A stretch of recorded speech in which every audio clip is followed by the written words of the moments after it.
Simply economic, simply simply economics. Big ideas made small.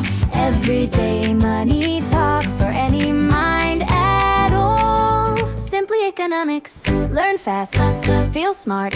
One quick listen and you're ready to start.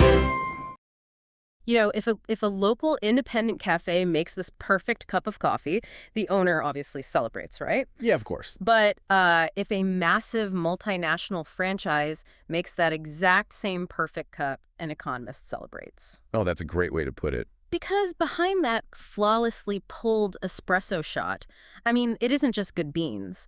It is the result of a really ruthless, highly engineered battle of human behavior, capital allocation, and, well, incentive design.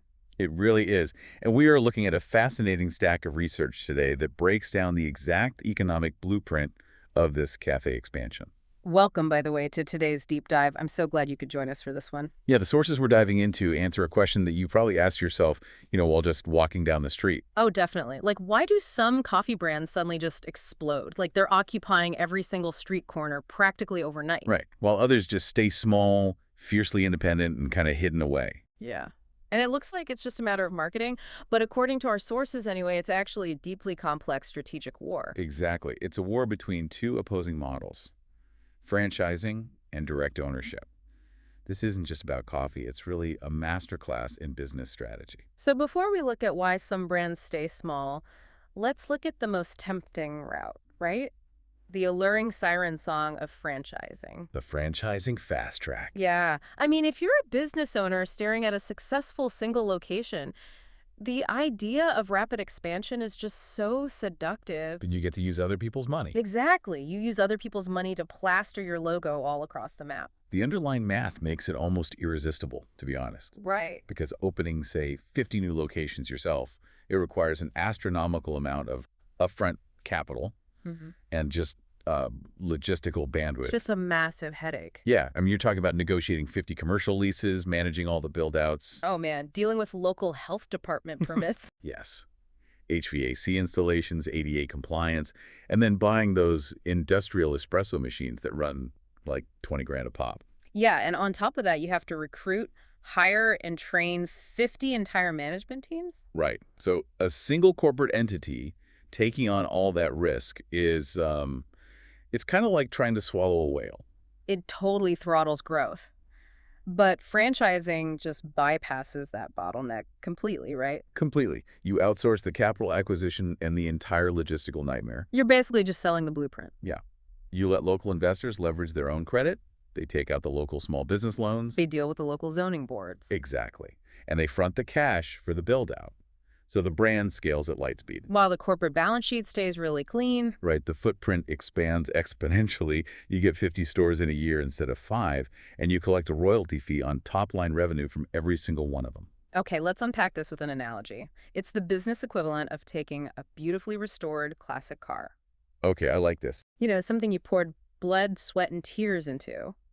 And you just hand the keys to a friend to drive across the country. That's pretty accurate, actually. Right. Sure, the car gets seen in all 50 states, which is rapid expansion. Yeah. You get that widespread visibility, everyone admires the custom paint job.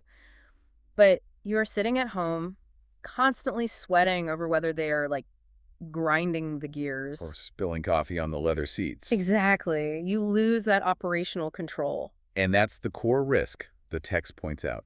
You have surrendered the daily stewardship of your creation just to gain that velocity. Because the person driving the car, they don't hear the slight rattle in the engine. They just want to get to the destination. Right. Which brings us directly into the crosshairs of a foundational economic concept detailed in the text. The principal agent problem. Yes.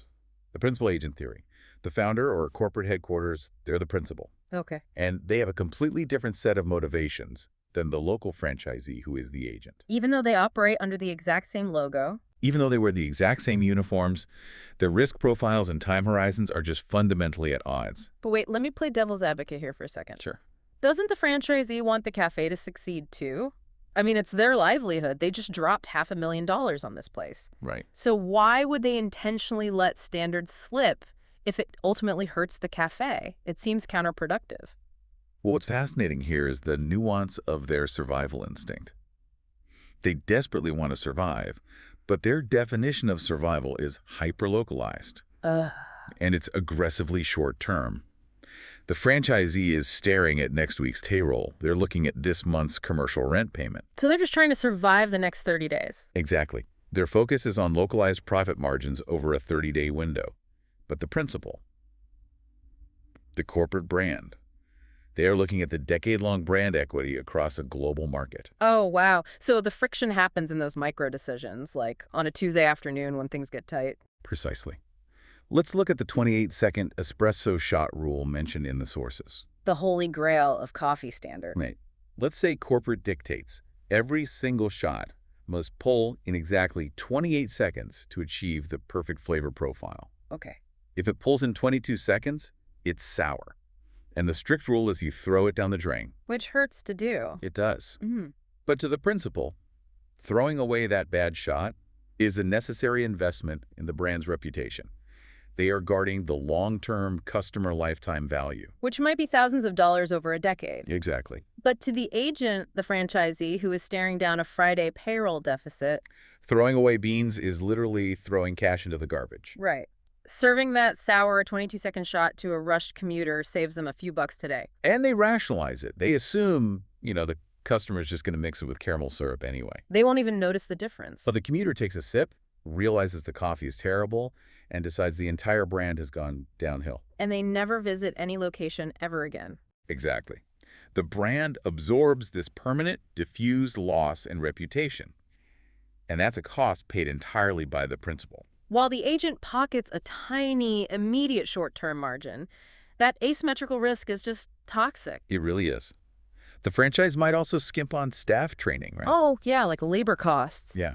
Paying baristas for 40 hours of practice before they serve a real customer is an enormous upfront expense. So the agent cuts it down to 10 hours to save money. Right. And then the service gets sloppy, the lines get longer, and again, the overarching brand suffers while the local operator preserves this month's bottom line. So if lending out the classic car means it inevitably comes back with a ruined clutch and a scratched bumper, Yeah. the obvious solution is just to lock it in your own garage and be the only one who drives it. Which means rejecting franchising entirely. Let's talk about that, the direct ownership alternative. Because it immediately solves the quality control issue, right? It does. Direct ownership is the path of ultimate quality control. Because the barista pulling the shot works directly for the founder, not some independent operator. The chain of command is completely unbroken. It ensures the coffee tastes identical in London, Tokyo, and New York. You completely eliminate the independent agent. Right. The person pulling the shot gets their paycheck from the entity that actually cares about that 28-second rule. And if they consistently serve bad coffee, corporate fires them directly. Exactly. But of course, the heavy cost here is a catastrophic reduction in growth velocity. Right. The strategic trade-off. Yeah. We talked earlier about franchisees getting local loans to fund expansion. Well, when a brand owns everything directly, corporate has to do all of it. They have to secure the real estate themselves. Yes. Navigate foreign tax laws, manage centralized supply chains. That sounds exhausting. It is. And they have to absorb every single fluctuation in the local labor market out of their own centralized capital pool. You simply cannot be everywhere at once if you're fronting the capital for every single storefront. It's like, instead of handing out tents to an army and telling them to go camp, you are building a fortress, brick by brick, on your own dime. That's a great analogy. The capital allocation required to open just one corporate-owned store could have launched 20 franchise locations. Wow. 20 to 1. Easily. Growth is totally throttled by your own balance sheet and your bureaucratic capacity. Because managing 1,000 locations directly requires a massive corporate infrastructure, just to handle HR alone. Right. HR, local compliance, everything. But this brings up the main question from the text. When does direct ownership actually produce better outcomes? Well, synthesizing the sources here, direct ownership wins only when guaranteeing absolute uncompromising quality is more critical to the brand's survival than rapid market capture. Okay, so like ultra-premium brands. Think about the absolute pinnacle of artisanal coffee. If your entire identity is built on perfection and your customers are paying double the normal rate. Because they expect that perfection. Right.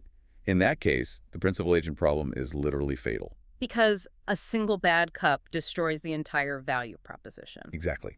You cannot afford a franchise cutting corners to save a dime on milk quality. Because your customer base is there specifically for the quality of that milk. Right. So in that scenario, the brand happily accepts slower growth. They choose to open, what, maybe 3 stores a year instead of 300? Yeah, just to maintain absolute dictatorial control over the product. The integrity is worth more than the speed. Okay, but this leaves us stuck between 2 extremes, doesn't it? It does. Direct ownership is too slow, and franchising is this reputation-destroying gamble. Yet we see massive, high-quality chains everywhere. How does a cafe actually successfully take over the world? This is the ultimate takeaway from the text. They hack the system. Okay. They architect their agreements to perfectly align the incentives. So what does this all mean? Incentive design is the golden rule. It is critical. Expansion succeeds only when the financial structure ensures the owners and the franchisees are pulling the rope in the exact same direction. Okay, it's like designing rules for a notoriously difficult group project at school. Oh man, group projects. Right. You have the student who cares deeply about the grade and wants an A, that's the principal. Yeah. And the students who just want to do the bare minimum to pass so they can go home, the agents. Exactly. They can't just hope everyone suddenly develops a deep intrinsic passion for the subject. That's a guaranteed failure. Totally. You have to design the grading system so that a group member's selfish desire for a decent grade absolutely requires them to do the work to the group's highest standard. That is a perfect synthesis of it.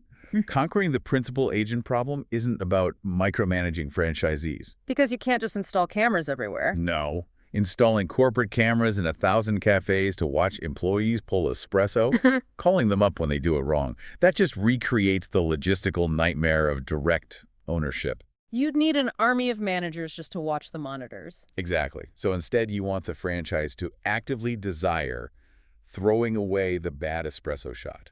Wait, really? How do you do that? You structure the financial incentives so that maintaining high standards becomes the most profitable choice for the agent. So their greedy impulse for short-term profit is the exact mechanism that guarantees long-term brand quality. The counterintuitive nature of this strategy is brilliant, especially when you look at the supply chain. Oh, right. Instead of just telling a franchise they must use high-quality, expensive beans, a clever brand will mandate that they have to buy the beans directly from the corporate roaster.